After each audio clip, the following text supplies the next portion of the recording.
I gave a homeless man 100K, then criminals destroyed his life. Your support absolutely lights up my world.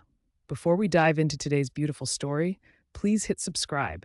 It helps me share more heartwarming tales with our amazing community. Here's my promise. I personally reply to every comment because I genuinely love connecting with you.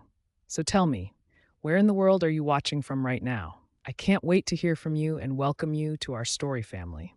Now, let's begin this extraordinary journey together.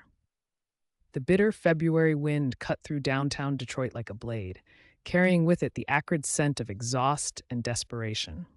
Against the grease-stained brick wall of a Sunoco station on Woodward Avenue, a figure hunched in shadows, dark sunglasses masking his eyes, fingers trembling as they clutched a piece of cardboard bearing three simple words: blind and hungry. David Thompson pulled his threadbare thrift store jacket tighter, feeling the rough fabric scratch against skin that had never known true want.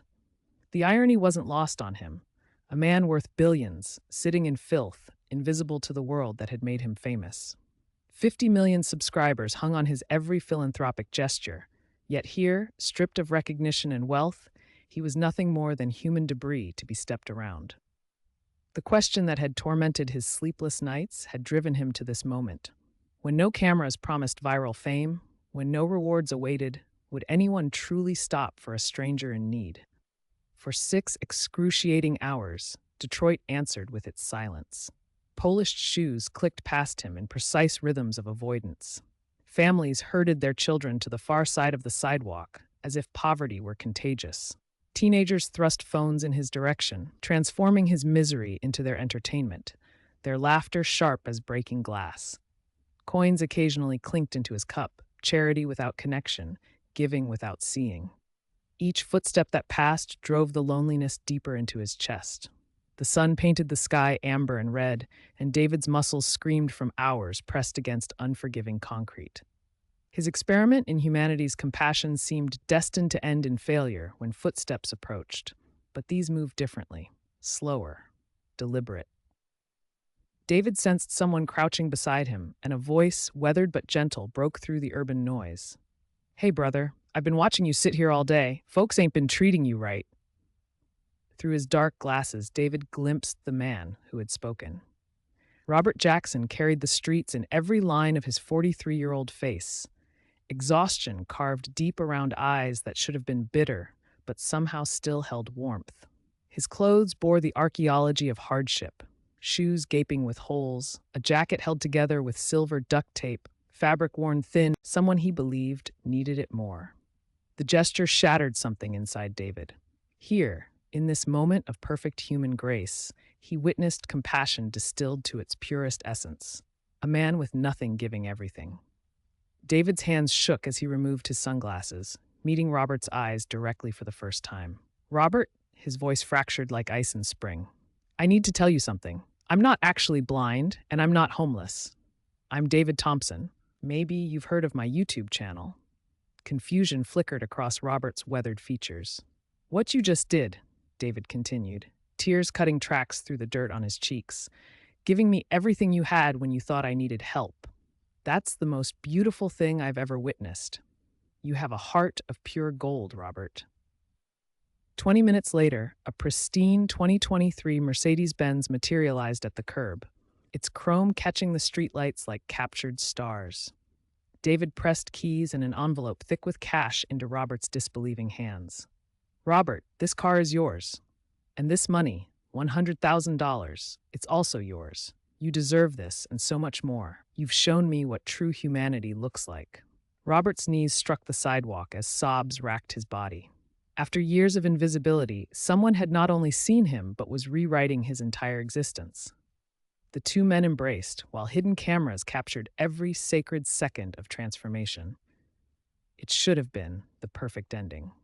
3 days later, David's phone shattered the morning quiet with its urgent ring.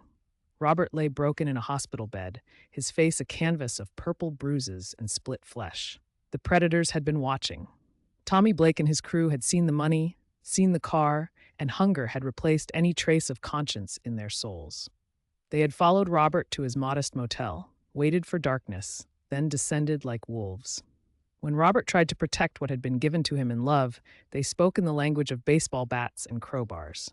They took every dollar, stole the Mercedes, and in a final act of cruelty, watched it burn in an abandoned lot, flames consuming not just metal and leather, but hope itself.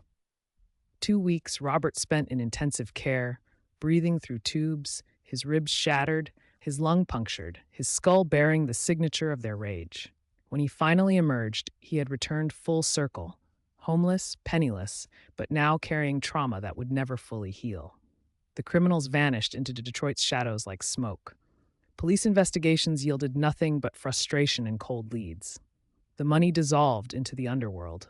Only the Mercedes's charred skeleton remained, a monument to destroyed dreams.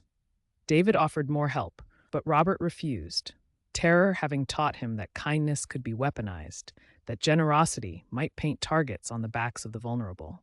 Today, Robert Jackson still walks Detroit streets, a ghost of the man who once gave everything to a stranger. David supports him quietly now, ensuring food and occasional shelter while respecting his fear of visibility. But something irreplaceable has been stolen. Not just money or material things, but Robert's faith in the possibility that goodness could triumph. The irony haunts David's sleepless nights. Robert's perfect act of compassion became the very reason he was destroyed.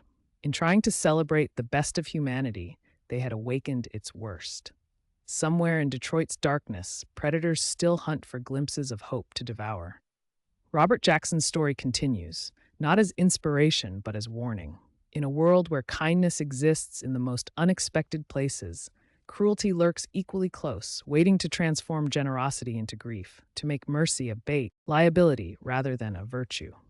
The question remains, suspended in the cold Detroit air like a prayer without answer. What kind of world do we want to live in? And what are we willing to sacrifice to create it?